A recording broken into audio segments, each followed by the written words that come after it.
నిన్న పార్లమెంటులో జరిగిన సమావేశంలో కేంద్ర మంత్రి అమిత్ షా ఎంసీపీఐయు పార్టీ రాష్ట్ర కమిటీ సభ్యురాలు బంగాల రాగసుధ నిన్న పార్లమెంటు సమావేశాలలో కేంద్ర మంత్రి అమిత్ షా గారు రాజ్యాంగ నిర్మాత అయినటువంటి బిఆర్ అంబేద్కర్ గారిని అవమానపరుస్తూ వ్యాఖ్యలు చేయడము చాలా అవమానకరంగా ఈరోజు ఉంది. ఒకవైపు ఎస్సీ ఎస్టీ బీసీ మైనార్టీలందరికీ కూడా సమాన హోదా సమాజంలో కలగాలని చెప్పేసి, మహిళలకు కూడా సమాన హక్కు ఉండాలని చెప్పేసి కూడా రాజ్యాంగంలో అంబేద్కర్ గారు రచించారు.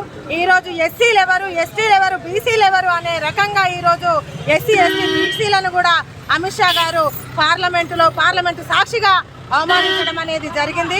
ఆ రాజ్యాంగాన్ని రచించిన అంబేద్కర్ ఎవరు అనే రకంగా అంబేద్కర్ గారిని కూడా అవమానించే విధంగా వ్యాఖ్యలు చేయడం అనేది జరిగింది. ఒకవైపు బీజేపీ ప్రభుత్వం మనువాదాన్ని తీసుకొస్తూ మహిళలను అనగదొక్కాలి అని చెప్పేసి, అట్లాగే ఎస్సీ ఎస్టీలకు కూడా సమాజంలో ఎలాంటి స్థానం లేకుండా చేయాలి అని చెప్పేసి బీజేపీ అట్లాగే ఆర్ఎస్ఎస్ వాళ్ళు కూడా ఆలోచిస్తున్న పరిస్థితి ఉంది.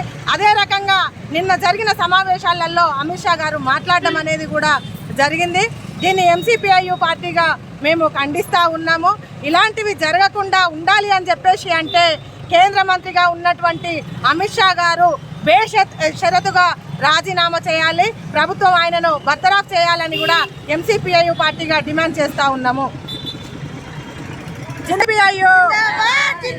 రాజీనామా చేయాలి, అంబేద్కర్ అవమానపరిచిన అమిత్ షా రాజీనామా చేయాలి, కేంద్ర మంత్రి అమిత్ షా రాజీనామా చేయాలి.